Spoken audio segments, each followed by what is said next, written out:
Pretty sure we can guess what song plays at the end of this film.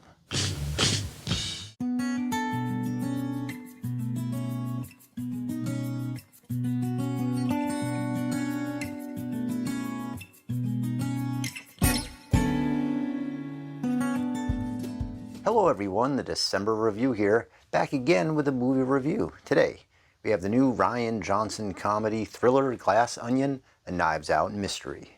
The film can currently be seen on Netflix. Does this follow up to the Knives Out original stack up? Minor spoilers ahead, let's check it out. From Edgar Allan Poe to Alfred Hitchcock to Agatha Christie, the whodunit story has been around a long time. There's been a recent renaissance in the genre, with many new high-profile films garnering attention in these past few years. Part of that success is, of course, the 2019 film Knives Out, which managed to be both an audience and critical hit. The fun and smartly written movie featured an all-star cast that showcases Daniel Craig as Detective Benoit Blanc, who needs to solve an intricate case. So how does one follow up that success?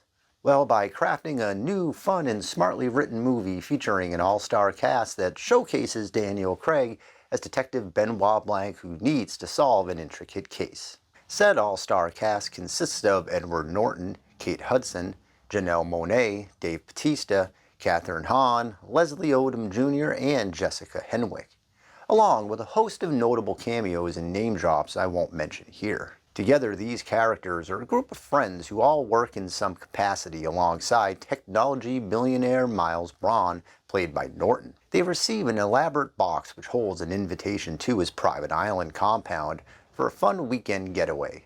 The detective happens to receive an invite as well, and the crew meet up for the adventure. Miles has devised an elaborate murder mystery for his guests to partake in, but when Benoit solves it about 5 minutes in after it started, the trip descends into chaos as ulterior motives and money begin to fray the seemingly tight-knit group. Glass Onion is a fun and an elaborate spectacle of movie making.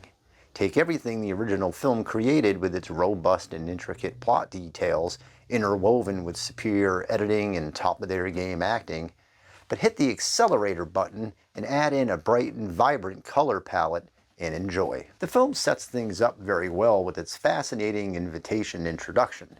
This scene establishes our main cast and highlights their characters, giving us all of the key characteristics we need to begin.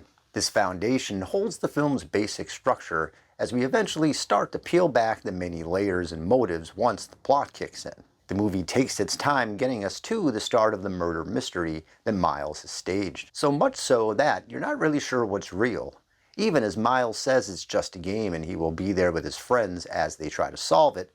Still feels like there's something that we just don't know. With Benoit then solving it so quickly, the movie then shifts into a real-life game and doubles back on itself, unveiling its puzzle piece by piece. It feels lightweight and vibrant, yet its story is complex. It's also very funny. Daniel Craig's cool-as-ice work here is the movie's centerpiece, allowing the audience to have a rooting interest while the narrative twists and turns. I must mention there's a rather obvious but surprising moment here where we get a flashback scene where Norton's character is straight up Tom Cruise from Magnolia.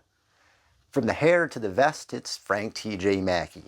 Well played. The score here is excellent. Yes, we get the Beatles, but it's the undercurrent of string arrangements that highlight and help craft the movie's emotional and tonal landscape. Composer Nathan Johnson has created a real sense of melodic structure that elevates the film into a higher quality.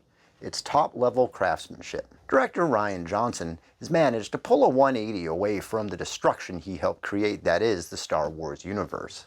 For as smart and well-assured and crowd-pleasing the Knives Out series has become, well, it's a wonder his Last Jedi script was ever greenlit. But that's a whole other discussion. Glass Onion and Knives Out Mystery stands up in many different ways. Its story is straight out of vintage Christie work, while being modernized for today's environment. The ensemble cast all work well together and have mostly equal parts story-wise. Their relationship to their careers and how it ties in with Miles allows the film to show two sides to every conversation. What we see and what we eventually find out. Monáe does some great work playing the dual part of Helen and Andy. Her story is the main mystery, alongside a few that Miles has for his guests. And Craig shines as well, playing the detective with a stoic genius with a comic flair. His ability to be 3 steps ahead of the cast is well structured, allowing for Andy to take the reins during the film's conclusion. Ed Norton / T.J. Mackey, well, he also stands out as the conniving mastermind behind his empire. His motivation to change the world, well, borderlines on comic book villain, but it's played well enough to mostly land in reality. I could mention the entire cast, really, as they all bring something to their respective roles. Dave Bautista excels again as the social media obsessed alpha, and Odom Jr. plays it cool as the scientist who can do anything within his guidelines. Overall, Glass Onion is a fun and breezy watch loaded with quirky characters and an excellent score. The film gets a bit too big at the end, foregoing its more nuanced build-up, but it all works, and it works very well. I recommend Glass Onion and give it 4 out of 5 stars.